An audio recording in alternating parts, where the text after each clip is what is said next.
मित्रों नमस्कार, मैं हूं राकेश कुमार। आप देख रहे हैं मातोम हिम्मत।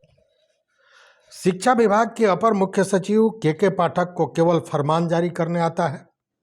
शिक्षा व्यवस्था पूरी तरह बदहाल है।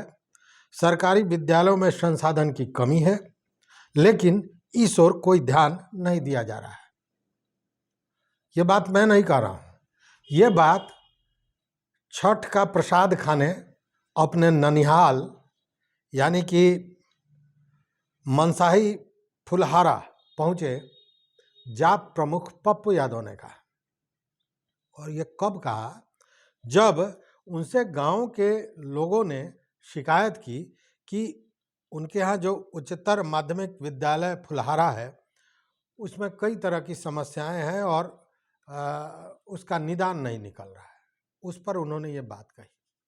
उन्होंने जो भी कहा हो इस पर हम नहीं जाएंगे, लेकिन जो शिक्षा विभाग द्वारा नियुक्ति हुई है बीपीएससी के माध्यम से, उसमें जो अब पदस्थापना हो रही है उसमें कई तरह के गड़बड़ी नजर आ रही है। कई प्रकार की समस्याएं सामने दिख रही हैं। अब इसको घोटाला तो नहीं कह सकते हैं, लेकिन गड़बड़ी तो निश्चित रूप से है। और क्या है वो गड़बड़ी, आइए उस पर बात करते हैं। देखिए, जो पोस्टिंग हुआ है उसमें 2-3 जिले से जो बातें सामने आई हैं। बक्सर जिला में एक बौद्ध विद्यालय है चिल्हर इटाही, और इस मध्य विद्यालय में 6ठे से 8वें तक की पढ़ाई होती है। लेकिन यहाँ जो पदस्थापित किए गए हैं शिक्षक, वो 1 से 5 तक जो नियुक्त किए गए थे शिक्षक, उनमें से भेजे गए। उसी तरह कई जगह पे जहाँ रिक्ति नहीं है वहाँ भी पोस्टिंग कर दी गई है। रिक्ति किसी दूसरे की है, मतलब 6ठे से 8वें तक की है और भेज दिया गया 1 से 5वें तक का। उस तरह के कई मामले हैं। अब जैसे देखिए मध्य विद्यालय नियाजीपुर, इसमें भी पढ़ाई होती है 6 से 8th तक का, और यहाँ जो शिक्षक की पोस्टिंग की गई है वो पहले से 5वें वर्ग तक के लिए जो नियुक्त शिक्षक हैं उनकी पोस्टिंग की गई है। उच्च विद्यालय सिमरी एवं राजकीय कन्या उच्च विद्यालय चक्की में कॉमर्स की पढ़ाई होती ही नहीं है। इसमें कॉमर्स की पढ़ाई नहीं है, और जो शिक्षक भेजे गए हैं वो कॉमर्स के हैं। अब देखिए, शहरी क्षेत्र में आपको याद होगा ये चर्चा हुई थी, कई तरह के न्यूज भी आए थे कि जो ग्रामीण क्षेत्र है उसी में अभी पोस्टिंग होगी। लेकिन शहरी क्षेत्र में भी बड़ी संख्या में हुआ है पोस्टिंग, जैसे मध्य विद्यालय अहिरौली, उर्दू मध्य विद्यालय सारिमपुर एवं प्राथमिक विद्यालय समीरपुर, इसमें भी शिक्षकों की पोस्टिंग कर दी गई है, जबकि यह शहरी क्षेत्र है। और पहले यह था कि शहरी क्षेत्र में अभी नहीं करना है, ग्रामीण क्षेत्रों में पोस्टिंग करना है। खैर, ये तमाम तरह की गड़बड़ियाँ चल रही हैं, लेकिन इस गड़बड़ियों की जानकारी जो आ रही है वो बहुत सी जानकारी हमारे जो वीडियोज़ हैं उसमें जो हमारे सम्मानित दर्शक जो अपना कमेंट कर रहे हैं उसमें आ रहा है। अब मोहम्मद अमजद अली हैं, इन्होंने जो लिखा है, ये मैं पोस्टिंग की बात कर रहा हूँ कि किस तरह पोस्टिंग हुई है।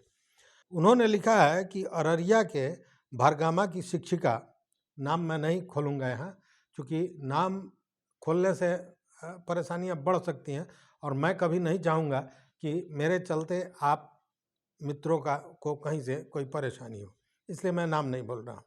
मैं पलासी ब्लॉक में जो 80 से 90 किलोमीटर है पोस्टिंग कर दी है। वो उर्दू की टीचर है, और सबसे बड़ी बात है कि वहाँ उर्दू का एक भी छात्र नहीं है। अब ऐसी स्थिति में महिला शिक्षिकाओं का क्या होगा? उनको घर वाले वहाँ भेजना नहीं चाहते हैं, भेजेंगे भी नहीं, उनके छोटे छोटे बच्चे भी हैं। उसी तरह एक सोहेल साहब हैं, उन्होंने जो कमेंट किया है, उन्होंने लिखा है कि कमौर के अधौरा की पहाड़ी स्थित स्कूल में महिला की पोस्टिंग कर दी गई है। न वहाँ रहने की कोई व्यवस्था है, न रह सकती हैं, और आने जाने में भी परेशानी है और सबसे बड़ी समस्या वहाँ सुरक्षा व्यवस्था की है। अब इस स्थिति में घर वाले मना कर रहे हैं कि आपको वहाँ नहीं जाना है। दीपक भारती साहब हैं, इन्होंने लिखा कि पहले कहा गया कि मेरिट और चॉइस के आधार पर पोस्टिंग होगी, लेकिन अब तानाशाही हो रही है। उनका कहना है कि इतना मेरिट लाने का, इतना मेहनत करने का फ़ायदा क्या हुआ कि मेरिट भी लाए और पोस्टिंग भी मन मुताबिक किया जा रहा है। उसी तरह एक मित्र हैं दिवाकर कुमार, उनका कहना है कि महिला शिक्षिका को रोहतास से, जो रोहतास की रहने वाली हैं, 500 किलोमीटर भेज दिया गया है दूर। यही स्थिति दिव्यांगों की भी है, उनके भी पोस्टिंग में गड़बड़ियाँ हुई हैं। अब एक मित्र हैं राजीव रंजन जी, इनका ये कहना है कि 35 से 40 किलोमीटर दूर बस से जाना पड़ रहा है, लेकिन बस से उतरने के बाद भी 7 किलोमीटर जाना पड़ता है और वहाँ सवारी की व्यवस्था नहीं है, कैसे जाएं? ये समस्या है। तो निश्चित रूप से ऐसी, अच्छा ये कोई 2-3 बातें नहीं है, इस तरह के सैकड़ों कमेंट्स आए। इन कमेंट्स को अगर आप देखेंगे तो लगेगा कि निश्चित रूप से महिलाओं के साथ, विकलांगों के साथ अन्याय हुआ है, या यूं कहें कि व्यवहारिक पक्ष नहीं है। ठीक है, नौकरी हुई, आपको पोस्टिंग करना है, लेकिन उसमें कम से कम इतना तो प्रावधान रखना चाहिए था कि महिलाओं को, दिव्यांगों को कम से कम उस जगह पर न भेजा जाए जहां उनको रहने की सुविधा नहीं है, आने जाने की सुविधा नहीं है, या घर से बहुत दूर है। चूँकि निश्चित रूप से उनके सुरक्षा का और दिव्यांगों को तो चूँकि वो शरीर से कहीं ना कहीं अक्षम होंगे, इस पर ध्यान रखना चाहिए था। ऐसा नहीं है कि समय बीत गया है, सरकार अगर चाहे तो अब भी इस चीज़ को दुरुस्त किया जा सकता है, इसमें भी कहीं नहीं है, इसमें भी कहीं शक व शुबा नहीं है, लेकिन उसके लिए सोच होनी चाहिए और उसके लिए ये देखना पड़ेगा कि इसको कैसे किया जा सकता है। तो हम तो मांग करेंगे निश्चित रूप से।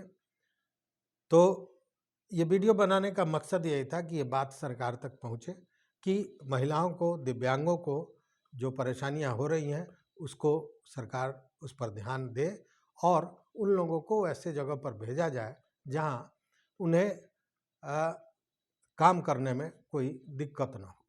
और यही कारण है कि अभी जो आपने देखा कि नियुक्ति हो गई, लेकिन पोस्टिंग के लिए जो पत्र है, पदस्थापना पत्र है, उसको लेने से कई लोगों ने इनकार कर दिया। कई जो लोग हैं वो नियुक्ति के बाद, चयन होने के बाद भी अब नहीं चाह रहे हैं कि हम शिक्षक बने। उसके पीछे भी कहीं ना कहीं बहुत सी चीज़ें हैं, लेकिन उसमें एक प्रमुख कारक ये भी है। तो वीडियो बनाने का मकसद यही है कि बात सरकार तक पहुँचे और ये जो समस्याएं हैं उसको किस तरह दूर किया जा सकता है, इसको देखा जाए। शिक्षा की गुणवत्ता को बढ़ाने के लिए अगर सरकार कोई सख्त कदम उठाती है तो हम उसका विरोध नहीं करते हैं, लेकिन निश्चित रूप से भ्रष्टाचार मुक्त होकर और लोगों की परेशानियों को देखते हुए पदस्थापना होना चाहिए, नियुक्तियां होनी चाहिए, या कोई भी सरकार का कार्य होना चाहिए। तो इससे संबंधित अगर आपके पास कोई विचार हो तो निश्चित रूप से हमारे कमेंट बॉक्स में बताइए और देखते रहिए मत अभिमत। बहुत बहुत धन्यवाद, कोटिशाह आभार।